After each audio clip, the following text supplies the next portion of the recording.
Ladies and gentlemen, what is going on? It's time for another episode of Real Thoughts and Conversations. So, here today, I just have my main man, Oren, my co-host at this point, because he's never let me down. He's always here with me, giving him his thoughts and opinions. Oren, how are you tonight? I'm doing great, man. I'm doing awesome. Glad to see you. Always glad to join you, brother.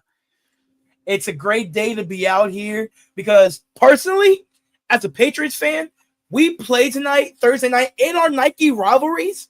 Oh my God. I got the jersey. I got the new wait, can you see? I got the new shoes. Bro, these came out like Monday. Oh yeah, I was ready for them. But what I say, Air Max 90s, that's what it looks like. Yeah, the Air Max 90s, yeah. But look, a little bit off topic, and some of my kids know this too. They had some Air Force Ones come out.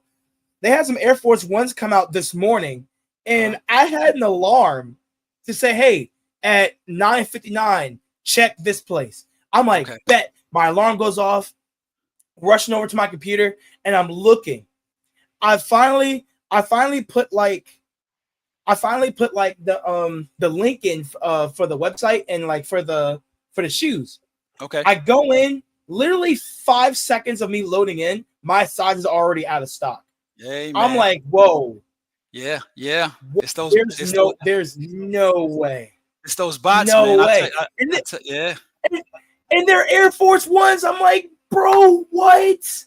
Are you serious? It depends on which one it is, man, and which ones they are. And I'll tell you, I mean, I'm still somewhat of a sneakerhead, man. So that's my vice of choice. I tell you, man, most of these apps, especially, and we could touch on this real quick before we go into our topic. With so many resellers out here, they have bots that they use to be able to purchase these sneakers, man, from these different apps. If it's Nike app, if it's sneakers app, if it's Finish Line, whatever the case may be, and it cleans them out, man, before us everyday people are able to get them.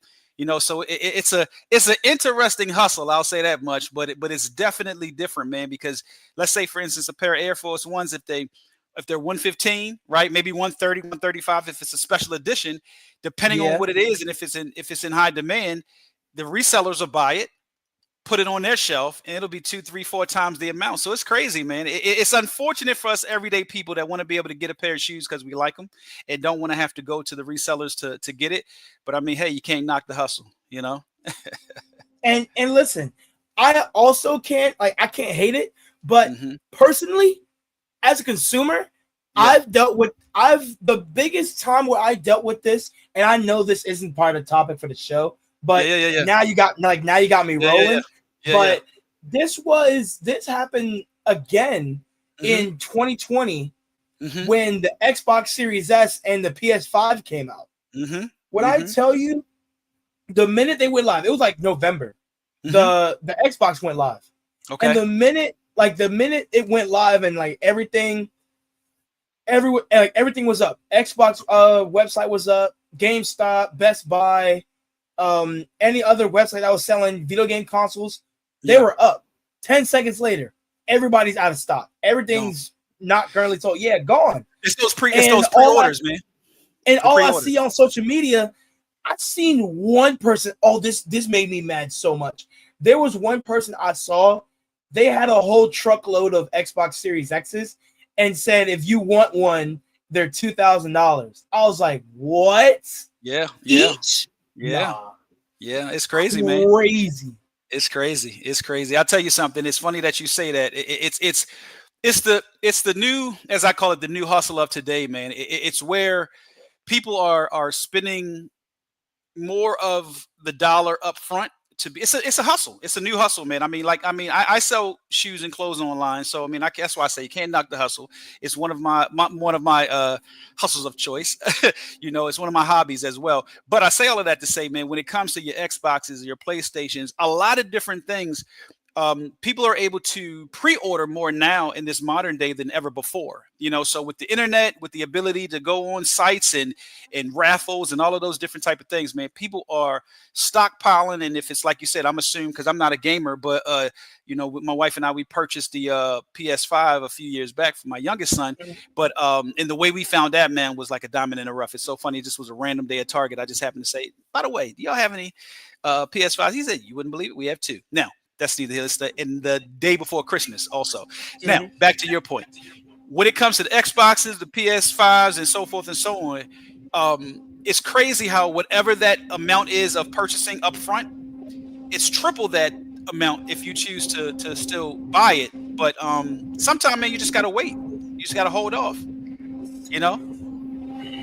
And it's so weird you say that, Oren, because at that point when I saw them go live and I saw them go out of stock, I made the loudest noise like to my student because I was in the classroom. I made the loudest noise to my students, and I was like, "No, they sold out!" And then one of my kids, I'm not gonna say his name, but one of my kids, he's standing right here next to me, like he's like almost leaning on my shoulder, standing next to me. Yeah, and he was like, "Mr. Greenfield, what are you talking about?" And I'm like, "Look at these shoes, dog. I've been praying for these shoes for like a week now. Ever since they announced them, I need the shoes." And he was like, "They're out of stock already." I said, "Yes, they went live 2 minutes ago." Wow. He was like, "Man, yeah, I get caught up in that. I do. I look. I'll tell you, man. It's a many a times, and I want us to be able to get into our topic tonight. But it's a many a times, man. I'm trying to get a particular shoe, and I'm holding my phone in hand, waiting to hit that button, and then on the Nike's app or the sneakers app, man, they put you on this waiting list. It's like it's pending type of thing, and it's like. You look for the, and for sneakerheads and people that like to buy shoes, man, they know what I'm talking about. You like to see that "got 'em" sign pop up. You know what I mean? It's like a toy for grown-ups, so to speak. You know what I mean? When it pops up, you're like yes. I can't wait to. When it's not, man, you're disappointed. Hey, man, that's why I like seeing your order's been confirmed or thanks for your order or we received your order and stuff like that, and it's like it will ship in one day, bro. Yeah, that is the best feeling to me.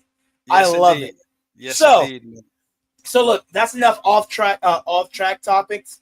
Yes, sir. If you've ever bought shoes or you've ever been trying to buy something offline and bots just take it away from you, drop something down in the comments and let me know. Tell me what it was, because now it's been the Patriots Air Force One rivalry shoes and an Xbox Series X for me, and I'm getting sick and tired of these bots because I had my car ready. My car was loaded in my hand. I was waiting for it to put my information in. And here it is. They're out of stock. But I digress. Yeah, that's all right. It's all good. Today we're going to continue talking about men's mental health. Men's mental health is very important. We're halfway through November. And just to let you guys know, it is Thursday and Thanksgiving is in 2 weeks. Yeah. Okay? So next week, actually, no, I'm going to say that at the end of the show. Yes, Thanksgiving's in 2 weeks. Also, Black Friday. So if you want to do some early Christmas shopping, I suggest you prepare for that. Now, like I said before, we're talking about men's mental health. Okay, I got 2 questions for you, and you guys can answer questions too. At home, in the car, wherever you are, just drop your answers down in the comments below, and we will read your comments out loud, and maybe we'll react to them too. So here's your first question. What expectation do you feel pressured? What expectation do you feel pressured to meet just because you're a man? And how do these expectations affect you? I'm going to say it again. Yes, please do. What expectations do you feel pressure to meet because you're a man? And how do those expectations affect you? Wow, that is deep. That is deep. What expectations? I got one. I have one. And you know what? I'm going to be a bit transparent, man, and vulnerable. When I'm processing, when I'm thinking, and when I'm trying to, just make sense of some things, I like to go quiet, right? I like to be able to go internal and just, I really have very little to talk about. And the expectation of me always having something to talk about, having to be communicative, having to be always on the up and up. Sometimes that expectation weighs a little heavy because I think, and I don't know, this may relate, other men may relate to this as well. When we're trying to make sense of some things, and when we're trying to process and figure out, what's next or what to do. I don't know about you. I don't know about others, but I know I like to go internal. I like to go into my head, man. I like to be able to find a space and process. And during that time, I don't like to be questioned. I don't like to sometimes have to be expected to do certain things that maybe normally I do. Now, mind you, I don't mean anything major. It could just be engage in the conversation, to be very candid with you. Sometimes, and I'm a talker, mind you. So in those moments, and sometimes those moments, I'll be very honest, sometimes those moments may last a little longer probably than they need to. But what it is in those moments, it would be great to be able to for it to be seen and recognized as, give me a minute, type of thing. It's like, do not expect from me in this moment when I said, give me a minute.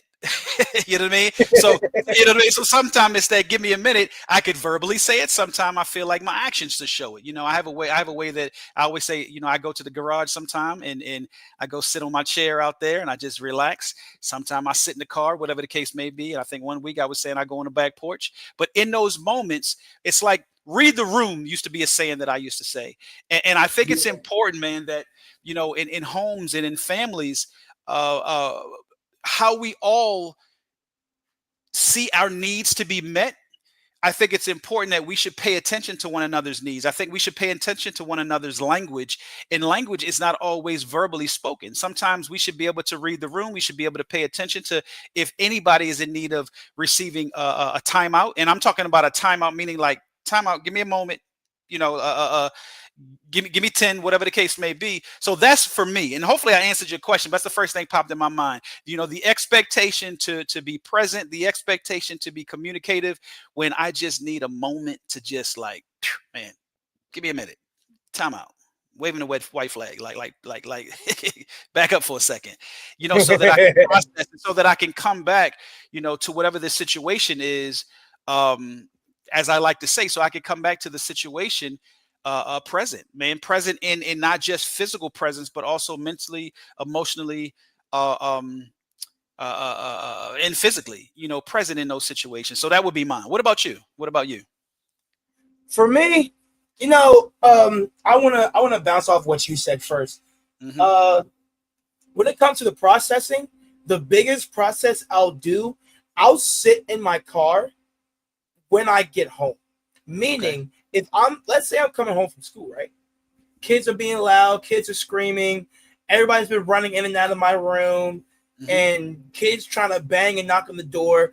All I hear is, Mr. Greenfield, I need to get this from my friend. Mr. Greenfield, I need to go out somewhere. Mr. Greenfield, I need to go to the bathroom. Mr. Greenfield, I need to go to the nurse. This, that, and the third, but nobody knows how to single math question.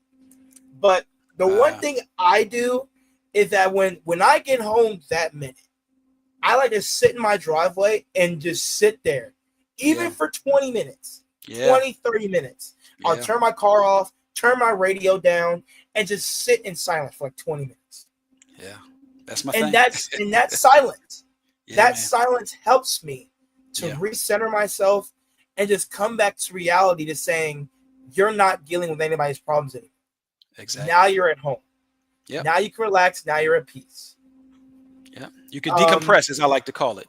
Exactly. Yes, decompress. Yeah, and it's important, man. It's important.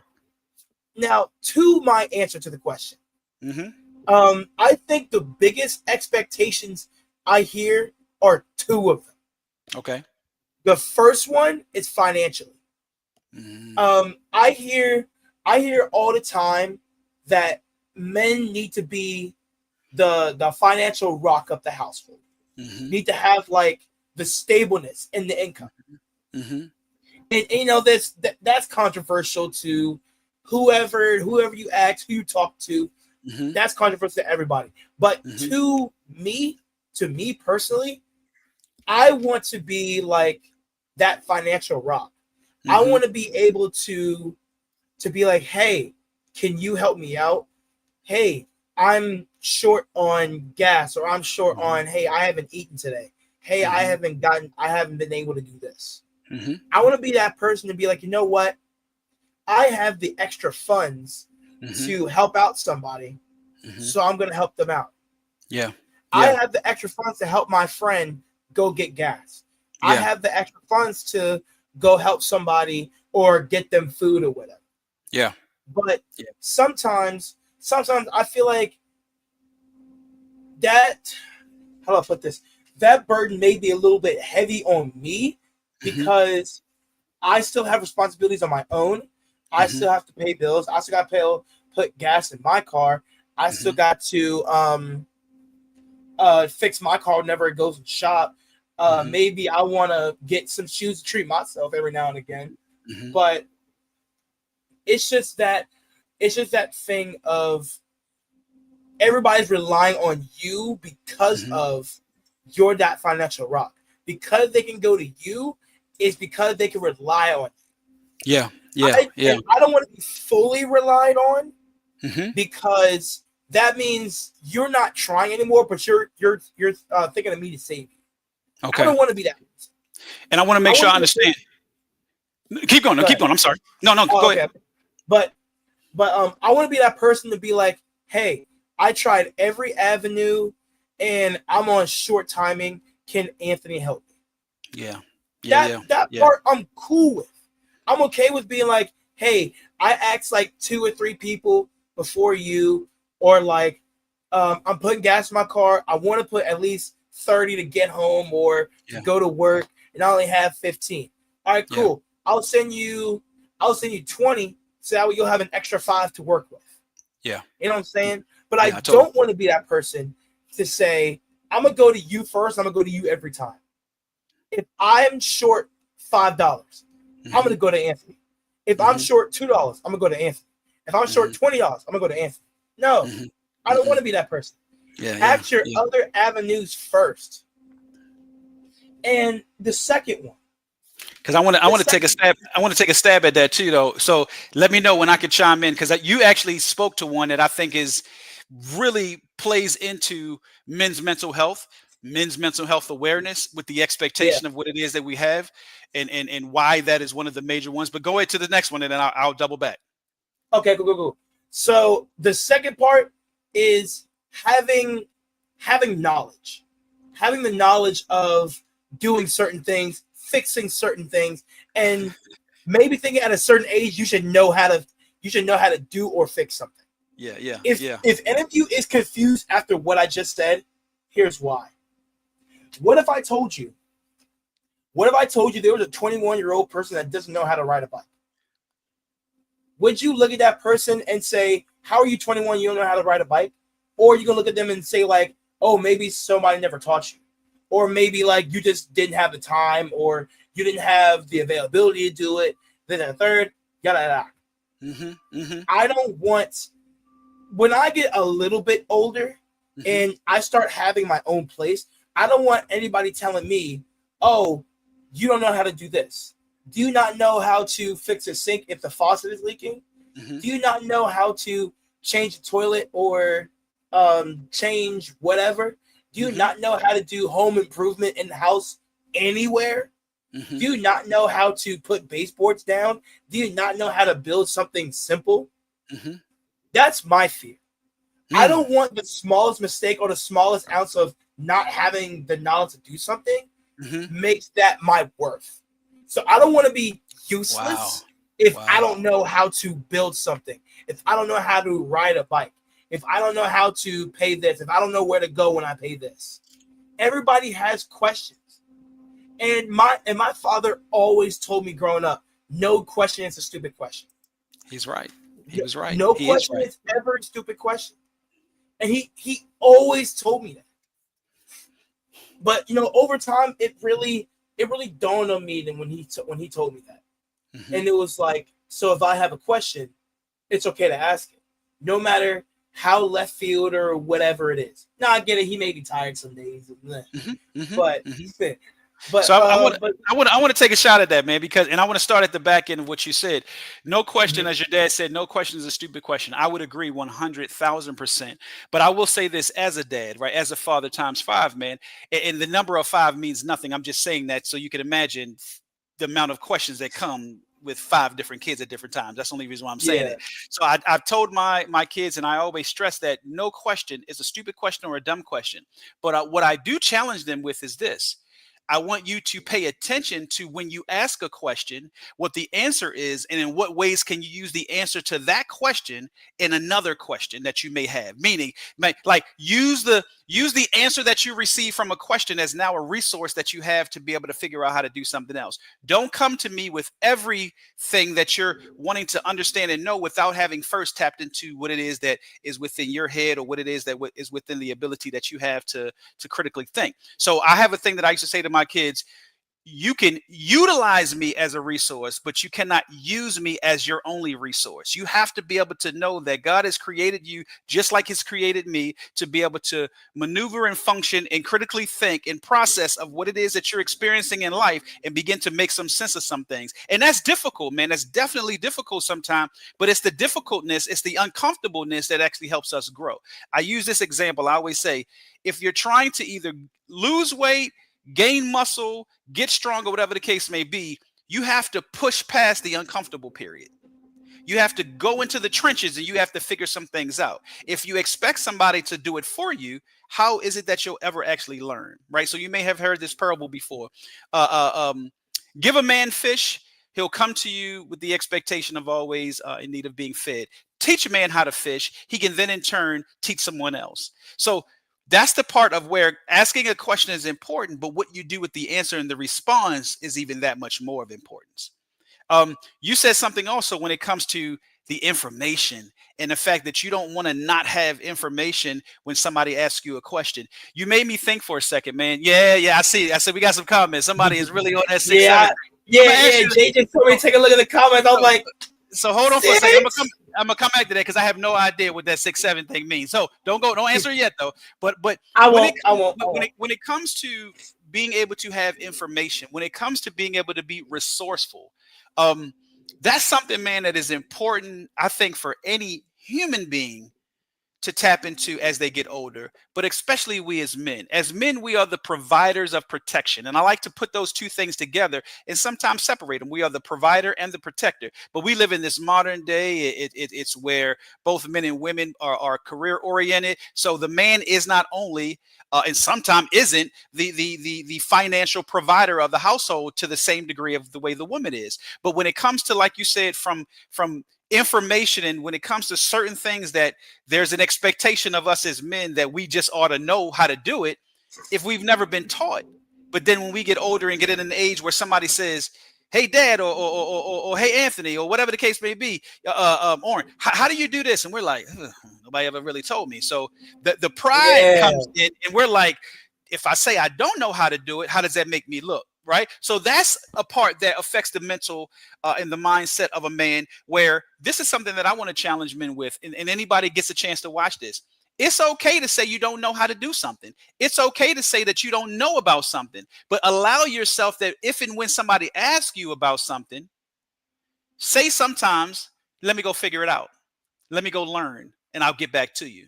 Because in turn, what that does is it lets the person know that's inquiring about how to do something, or either where to go, or whatever the case may be, that you are a resource that they can depend on. But if every time somebody asks you, it's I don't know, or it's that you're hemming and hawing trying to figure out how to say that you don't know by trying to say you think you do know, it gets messy, man. You know, and what happens in those moments, it's that old saying, it's the blind leads the blind leading the blind, so to speak. So I just challenge us all, myself, you, and all those listening included. It's okay to say you don't know how to do something. It's okay to say that you don't know something, but don't be afraid to go figure it out.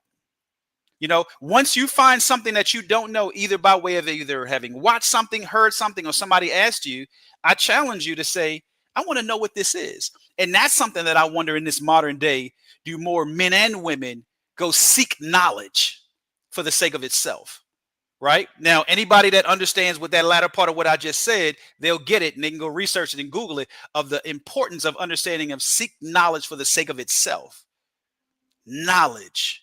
Not education only, but knowledge. There was years prior back in the day where we had some of the most wisest, most knowledgeable people that had no more than a 6th, 7th, or 8th grade education.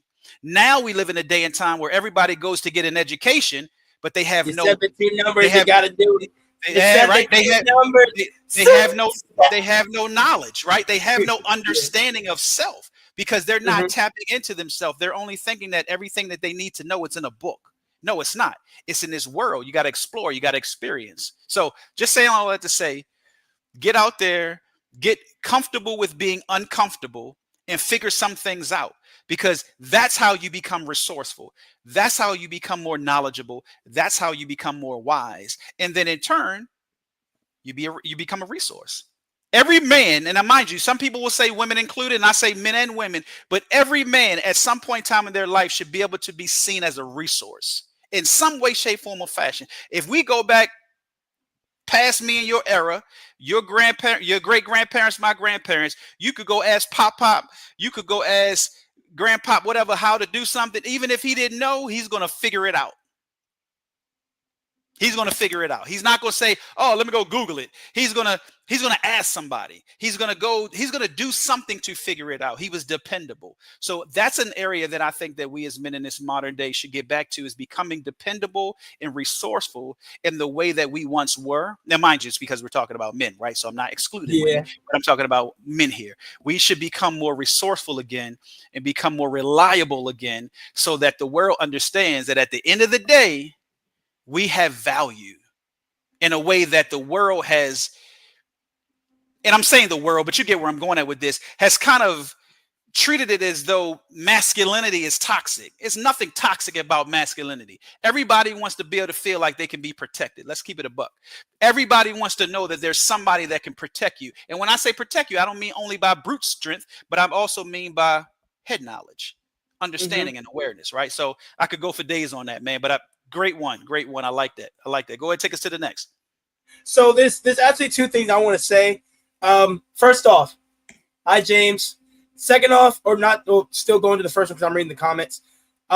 James, you say, "Yo, should I trade AJ Brown for Jonathan Taylor in fantasy football?" Yes. Whoever is going to trade you Jonathan Taylor for AJ Brown is dumb.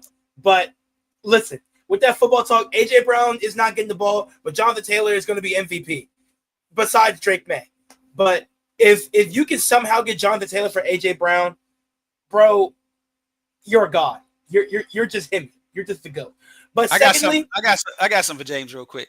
James, comment on what we're talking about. But we'll get to the football later. Comment on this topic, bro. But actually, the second thing I want to talk to you about, Oren, you said that be comfortable with being uncomfortable. Yes, sir. My side question, or kind of like my sidebar question to that, is what would be the thing of "it is what it is"? Like, would you incorporate "it is what it is" with being comfortable with being uncomfortable? Because if I'm reading that, I'm taking it as, you know what, I should be comfortable with being uncomfortable. But also, if I say "it is what it is," that means whatever is coming my way, I'm not gonna let it affect me. But being comfortable with being uncomfortable could mean the same thing. So it's like, whatever's coming your way, you're cool with it. You can deal with it. You can do whatever with it. But if I'm gonna continue saying, "All right, cool, it is what it is," you're gonna keep letting it happen. It's gonna keep happening, and then with you keep doing it, now it's going to be a whole different thing of what should I do next? Well, it is what it is, so I'm just going to find out. So where did that line stand at? And I want to make sure I understand, where does the line stand at when it comes to "it is what it is" versus what? The figuring it out, the going to figure it out? Yes. So the line between "it is what it is" and being comfortable with being uncomfortable. Because if you look at it, I'm not sure how deep I'm looking at it, but those could be similar. Not the same thing, but they could be similar. They could be. So I'll take a stab at it and chime in if I'm going off, kind of veering off. So let's take the saying "it is what it is." Now, mind you, in life there are certain things that it just is what it is. You know what I mean? Like we could get into the fact of, do I want to be controversial?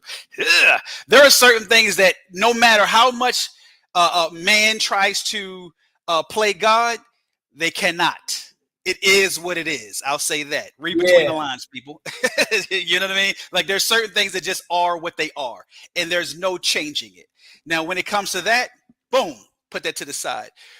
Get comfortable with it being uncomfortable. I think I touched on this once before, if not on your platform or another one. I used to have a podcast some years back called The O Factor. And I got to give Miss Taisha Tucker a shout out because she's who she was my assistant, but she was a great young lady that she actually created a segment within my show called Get Comfortable with Being Uncomfortable. And she and I, along with some guests, we would talk about uncomfortable topics that at the end of the day need to be discussed. So anybody go to Spotify, whatever the case may be, look up the O Factor and take a listen. Tell me what you think. But with that being said, I think in life, we must embrace the uncomfortableness of just life in itself. The only way that we actually grow is through discomfort. You know, let's be real. I went back a minute ago let's go back a minute ago when I said, if I want to lose weight or if I want to gain muscle, right, I have to work out. I have to eat less. It's something that I have to do, that I have to tell myself I no longer can continue to do what I used to do. So there's going to be an uncomfortable period that I have to press through. I have to get through. So I should not expect change without doing anything different, right? They say insanity, Albert Einstein said, insanity is doing the same thing, expecting different results or something like that. That is insanity. And that is what many, many people live within, right? They expect something to be done different. They expect something different without doing anything different. So to answer your question, man, or to speak to it is this: embrace the discomfort that comes with just life in itself. Expecting things to go the way that you want them to go is unrealistic. I have a thing I like to jokingly say, nobody's special. It's 7 billion people in this world. You may be special to your parent, but you are not special to everybody. Meaning, get up and go do something, right? Make yourself be somebody that somebody sees to have some sense of importance from a resourceful standpoint. But get off your butt and stop thinking that you're special and that somebody owes you something. Move away from the space of entitlement, which, I'm sorry, Anthony, I got to go here. Your generation, by fault of us as your parents' generation, we raised you guys to believe and think that you're special and that the world owes you something. Hate to say it, no one owes you anything. You got to go figure it out. Now, you can tap into and you can connect with people from a resourceful standpoint. But I say all of that to say the reality of it is that's an uncomfortable period of time of going from boy to man. The Bible says, when I was a child, I thought as a child. When I became an adult, I put away childish things, childish thinking, and childish reasoning. That is an uncomfortable phase of life that everyone, man and woman, must embrace. Go ahead. You about to say something. Yeah, I was just about to put a pin in that, and you know, my students in the chat, they can definitely vouch for me on this one. When you said that when we grew up saying, "Oh, you guys are so special, the world owes you this," do you know how many girls walk up to my door and say, "Let the queen in," or "Let the queen use the bathroom," or "The queen knows the answer," or like "Move, queen coming through"? I actually hate that.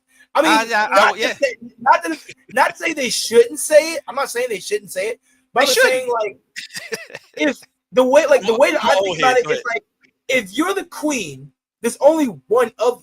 Okay, that's fair. There's only one girl named whatever.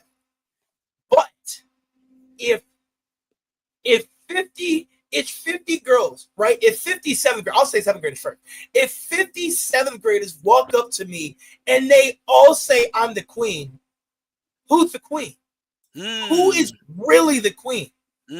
Because look, if you run a country, do you have 50 different leaders? Do you have 50? Like, do you have 50 different people? Let's open that up for a second. That's what I'm saying. You don't have 50 different people making rules and doing all the other stuff, but that's whatever.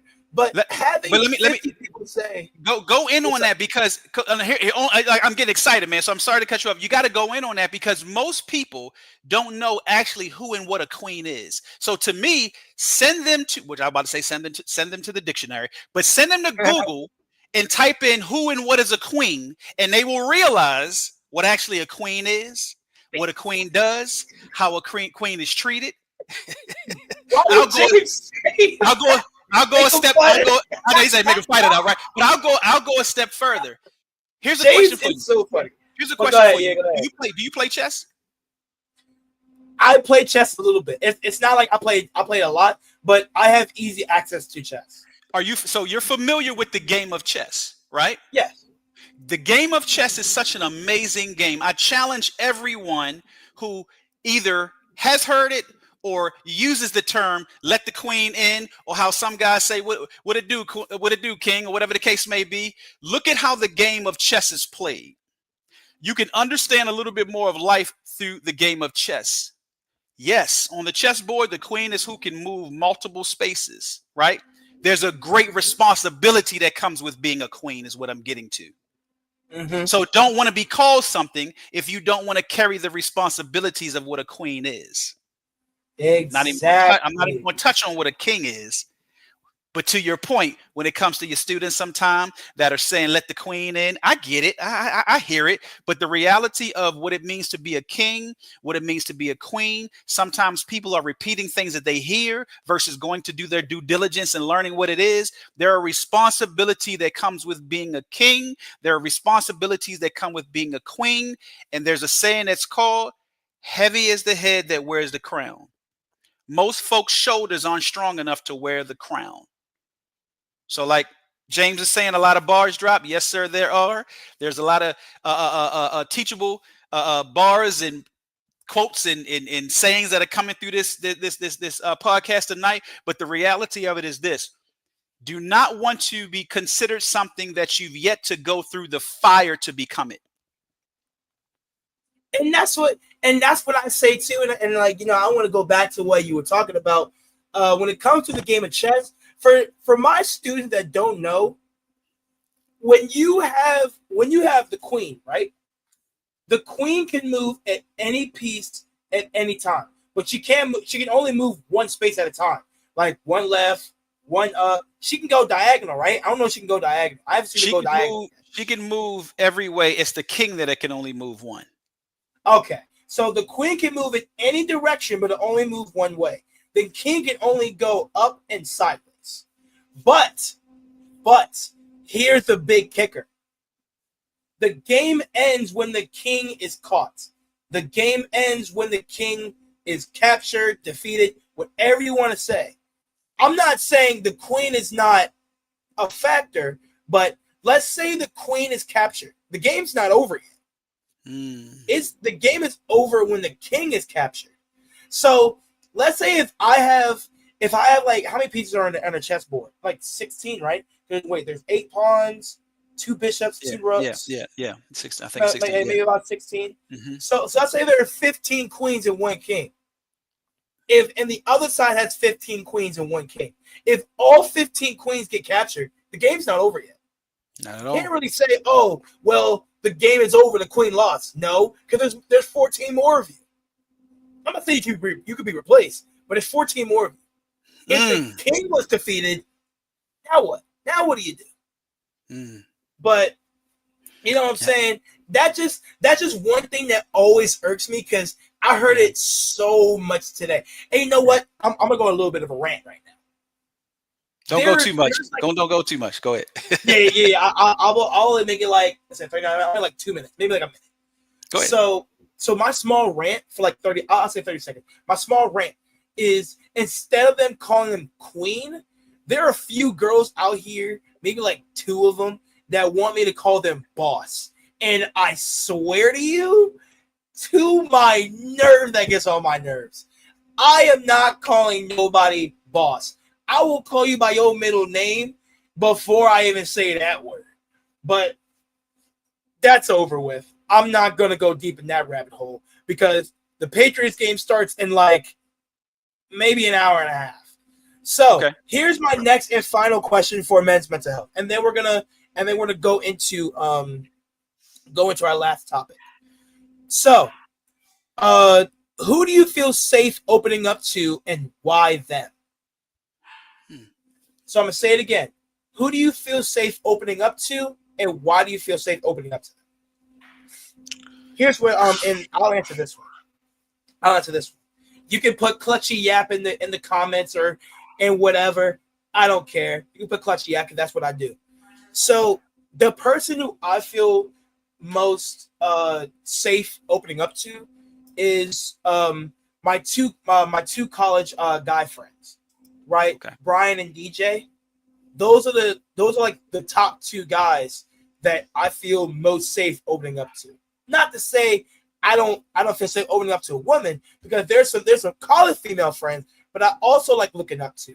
But if I would look at my male counterparts, these are the two people that I look at. Because me and DJ, I don't say we've been through thick and thin, but I was kind of the mediator for some of his relationships. Okay. And usually he'll talk to me about, hey, my girl did this. What do I do? Hey, my girl did this. I'm thinking about doing this. What do you think? And I do the same thing. Hey, DJ, I'm talking to this girl. She does this. What do you think? Hey, DJ, I've been talking to this girl for a while. Here's what she does, but she also does this that I don't like. How do I go forward with it? It's like me and him, we go back and forth, and we always give each other our own opinion on what girls do and what the certain girl we may be talking to at that time does or doesn't do. Okay. Now, me and Brian, we're like this. He was my best college roommate. And when I say me and him, me and Brian, we've been through everything.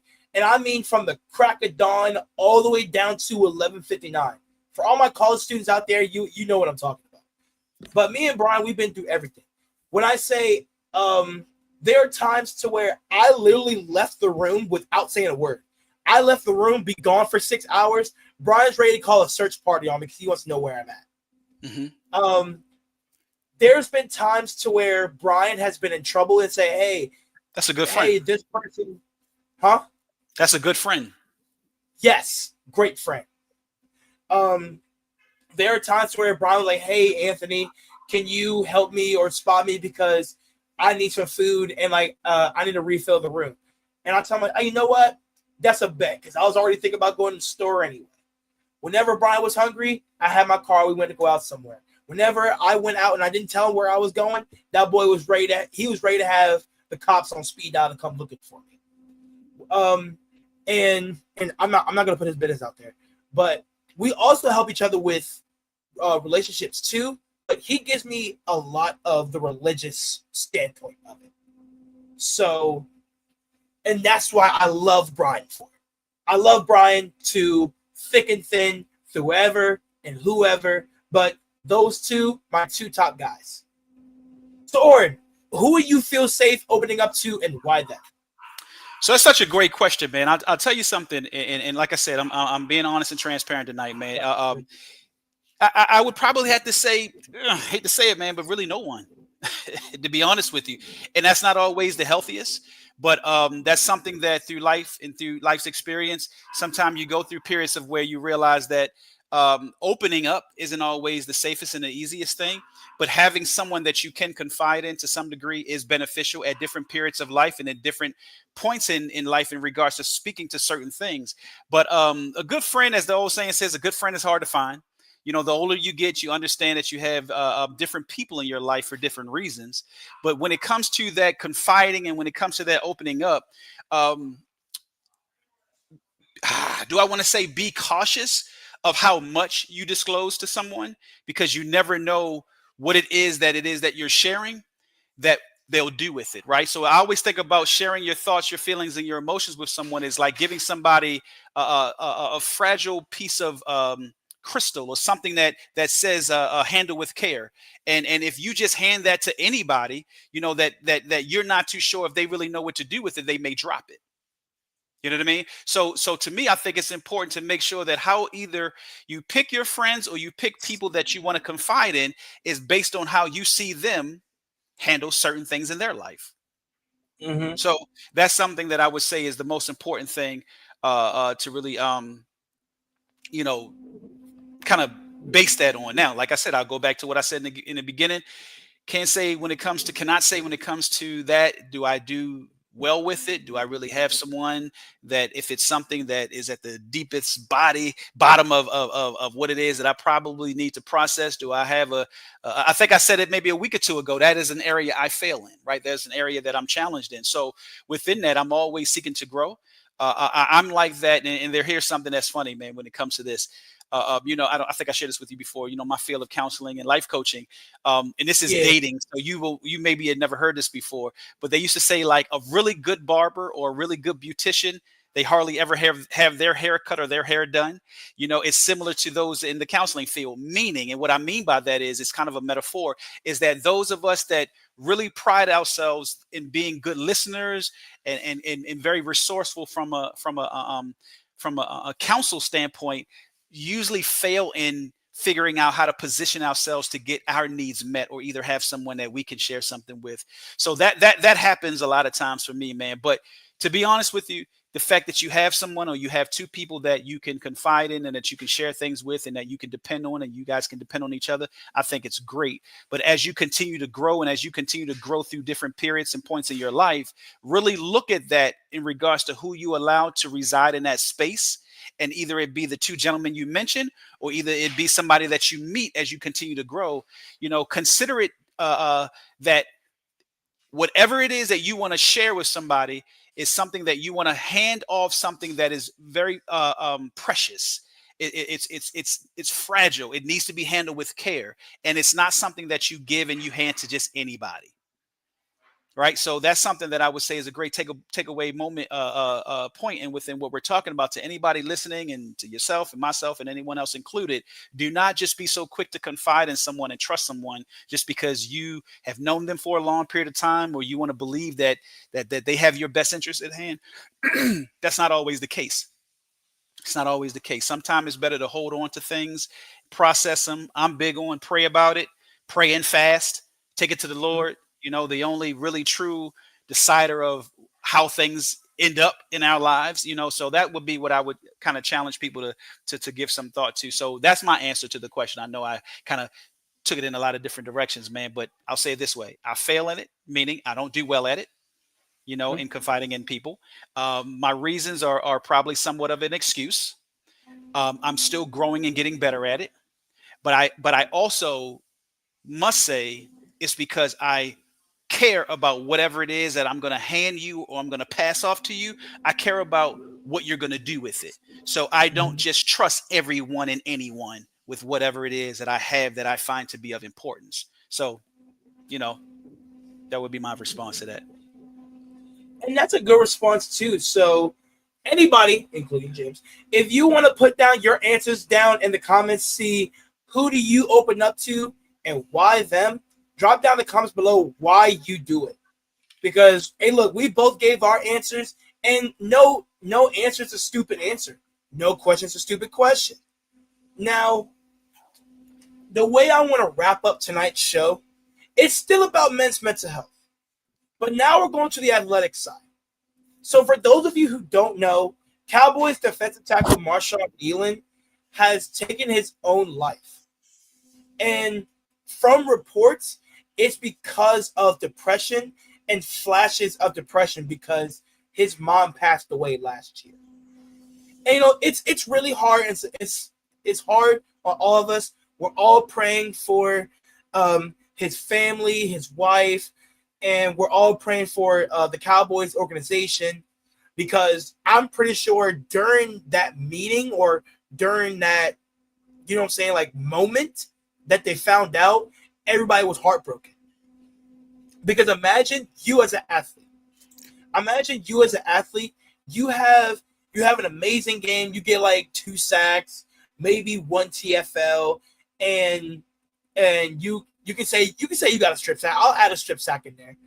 Then you add a strip sack to your stats, right? And the very next day, you find out that your teammate that had that stats, he took his own life, but you never know why. And that's why we talk about men's mental health a lot, because us as men, we don't always share our feelings. We don't always share what's going on, which ties into my last question.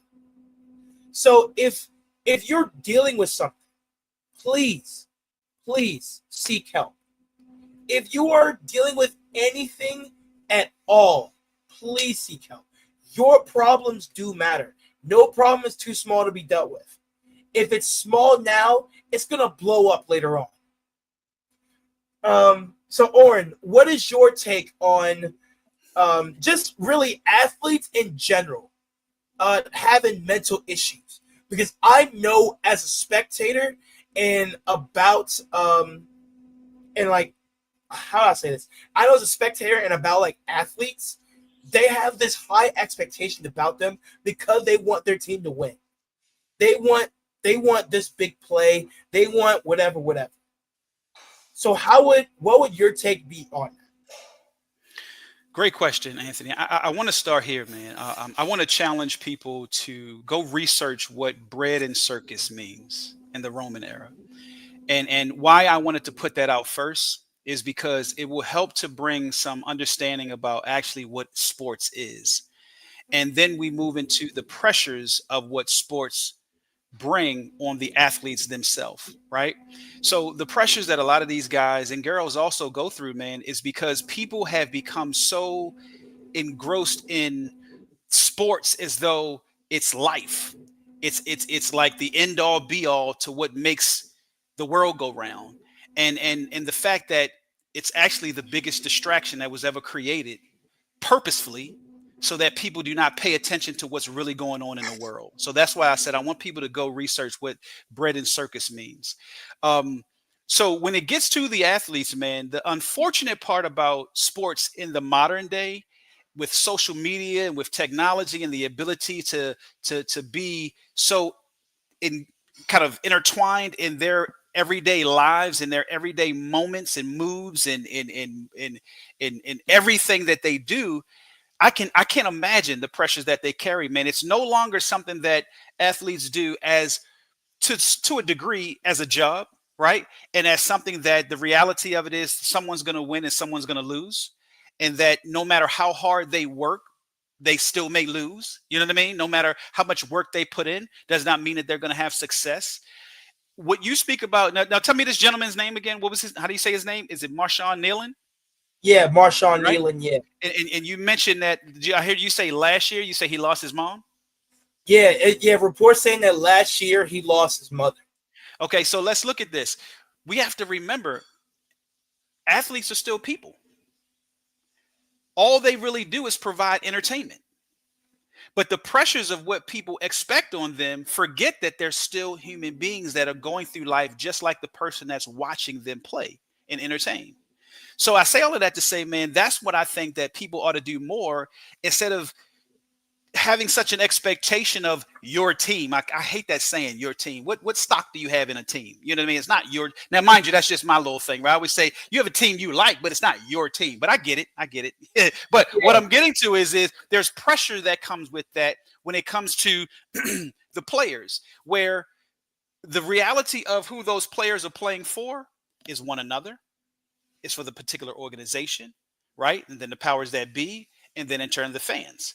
But with all of that, they forget that it's still a job at the end of the day. It's a livelihood that they are able to have by way of meaning. It's something that they're able to do to provide them a lifestyle, right? That they still go through things. So as you talk about this young man, Marshawn Nealon, and he's a young guy, right? He probably was around your age, give or take, right? Yeah, I think he's been in the league for a year. Okay, so let's say 23, 4, something of that nature. The oldest 25, right? Think about yourself. Think about as a young man with a career, you're a college graduate, you're going through just your everyday life, trying to make some sense of things. Imagine if you had an expectation on your shoulders, not just from your students, not just from your students' parents, not just from your administration, but let's just say if you had the expectation of the entire state of Maryland on your shoulders that every student in your class must pass and must excel with A's. That's a lot of pressure. That's without anybody thinking about what you go through and what you have to deal with when the clock, when the buzzer rings and the bell goes off, and then your day is over, and then you're back to your everyday life. So hopefully somebody can get what I mean from that. What I'm saying is this: we have to remember, man, that athletes are human beings. They're people that go through things just like we do. The expectations that are put on them, the reality of it is it's unfair, but it's what comes with it. You know what I mean? Like if that's what you want and the stars line up for you to be able to make it there, It's a journey that you will have pressures that most people won't ever understand. Most of what you'll have to work through and press through are gonna probably be more times than not unbearable. So I would say this: when it comes to athletes, as to me, I think many people in many professions, but we're just talking about athletes right now, making sure that these young men and young women have some sense of form of therapy or a therapist or some sense of form of counsel that they're able to go to and be able to help them process their lives, not as an athlete, but as a human being first, because they are a human being first that are experiencing life like everybody else before they are that athlete, so that they can be able to some degree see what they do as an athlete as a job that provides entertainment, but it's not the end of the world if they're not able to produce with the expectation that others have of them. So that's what I would say, man. And you know what? That's such a great perspective, Oren. But I do want to bring in one more person because I just thought about him. And you know what? Producers don't get a lot of love. So I actually want to bring on our own producer, Jay, who is a Steelers fan, by the way. So get ready to clown Jay because the Steelers are buns. So Jay, can you come on stage for us? How you doing, guys? Pleasure watching for you. So, what's up, Jay? So Jay, and listen, I know I make fun of the Steelers all the time. You know, it's we beat fun. You guys though. Hey, guess what? That was like 4 weeks ago. We haven't lost since we beat y'all, or since y'all beat us. Just make sure you know that. But anyway. So what's your thought on athletes? You know, just dealing with mental problems, and even like spectators sending messages to athletes if they do bad. If, in my opinion, with that, you know, a lot of players through the years have committed suicide for different reasons. And if I was an athlete, I don't think I'd have social media or wouldn't read the paper, because there's very few good things being said about you. It's mainly bad. But that's my opinion. But the men's mental health thing, especially losing a parent. I lost my dad at 7 years old. I lost my mom about 5 years ago. It hurt me, though I knew she was dying. You know, if you know somebody that's lost a parent to death, divorce, whatever, communicate with them. Talk to them, especially you, Anthony, your students. I had no teacher reach out to me and a couple of friends. That was it. So that's all. But you said something important, Jay, about the reaching out, man, and the fact that to what you experience, and like you said, when it comes to these athletes, man, it goes back to the reality is that everyone goes through something, right? And everyone could benefit from someone checking in on them to see how they're doing. Just really basic on how are you doing, and how are you, moving through what it is that you just, went through. And kids in middle school, they're the most vulnerable, I think, because they're going through so many changes, personally, in school, socially. I think God, I'm not living nowadays where I have to deal with all the stuff that's online that's happening. You know? Yeah. The social media, real quick to your point with the social media with these athletes, man, anybody that's in entertainment, I think the reality of what comes with being in that fishbowl is that you're going to be underneath the microscope, right? Yeah. So you're gonna be stoned. You know what I mean? You're gonna get more hate than you get praise. So you have to be able to mentally figure out how to become stronger, and so that we don't really lose sight of who and why we're talking about what we're talking about right now with Marshawn Kneeland. The suicide component when it comes to life in itself. I think it's important that people should really think about what is that really saying. That a lot of times I always equate it to similar to like a car accident. And let me explain to you what I mean by this. We, as people that drive, we drive every day, right? And we see, or either we've heard of an accident happen from time to time. But unfortunately, people don't stop speeding. You know, it's not like people pay attention to the fact that, oh my goodness, if I speed, this could be the effect. So if this makes any sense, and if anyone can parallel it and figure out where I'm going at with this, similar to when you hear about people commit suicide, when really do we ever pay attention to, if we hear about it, let alone if we know of someone, do we stop and say to ourselves, what was it that brought them to a place of where they felt like ending their lives was what it was that they should do? And are we making sure that we're communicating with one another, whoever we say we love and we say we care about? Are we making sure that we're checking in, we're tapping in with them, so that if we find that they're going through something, they can know that they're not alone? Versus the continuation, like I said, with driving, the continuation of just saying, hey man, how you doing? Oh, I'm good. Okay, no problem. Yeah, you hear about the Ravens? You know what I'm saying? It's like let's stop jumping over the reality of people go through things, and people need to know that what they go through, somebody cares, right? So that's my take on that. Jay, I'm glad that you joined us and that Anthony pulled you in to touch on that. If y'all were going into the football talk, I was just about to bow. I would say I'll catch up with y'all. I'll leave that for the other show. But for today's show, man, this has been a great conversation. Go ahead, Anthony. But actually, I think we ended tonight's show great, because I'm so happy Jay came on, because Oren, if you would have been inside my head whenever I do these shows, I always want to figure out how can I get Jay to do something, because I know so many times Jay will always tell me that he doesn't want to be on camera, but I know Jay has an opinion on stuff. Mm-hmm. Jay will tell me pre-show, he'll tell me post-show, he'll always tell me opinion. Like, you know what? Yeah. Let everyone else hear your thoughts. Let everyone else hear your opinions. You're producing.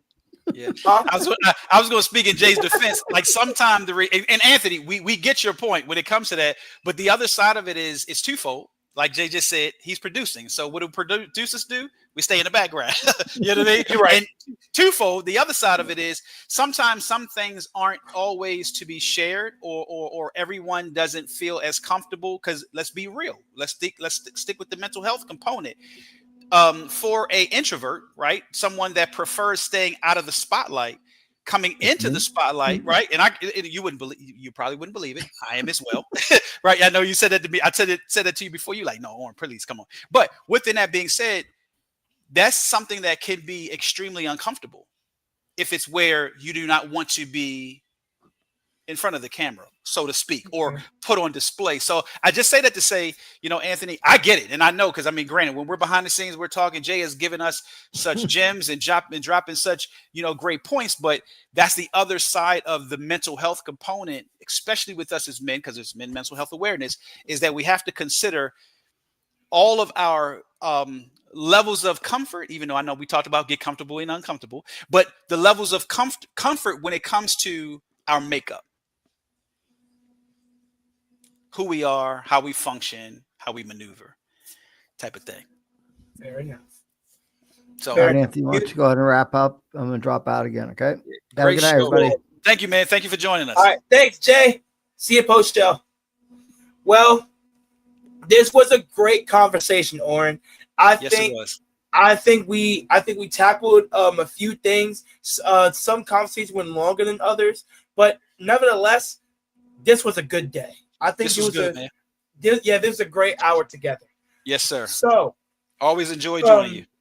So I want to remind everybody that my Aunt Archie show will be Mondays at 7, because my flag football times are now done. So my Mondays are totally free. Aunt Archie is now at 7 o'clock on Mondays, and these real thoughts will still be Tuesdays at 9. But if we move it, it will be Thursdays at 6. Okay, so I'll remind Jay to put that in the banners post show. But Thursdays at 6, if Tuesdays don't work. So if we cancel Tuesday at 9, we'll do Thursdays at 6. We say expect us at 6. Yes. And a preview for next week. Hopefully, I can try to get more teachers in here, so that way we can try to get more teachers' opinions. Like, I want to get Mr. Dixon come back on. I want to get Mr. Hamilton. I want to see if Mr. Brown has time. He can come on.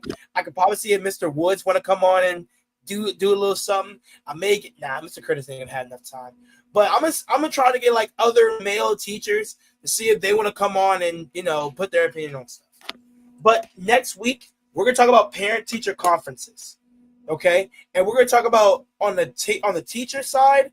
What do we talk about? What do we see and what we notice? And hopefully some fathers can give us the parent side.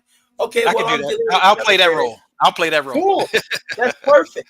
Yeah. You can talk about some 7th graders, how they don't know what to do with their attitude swings.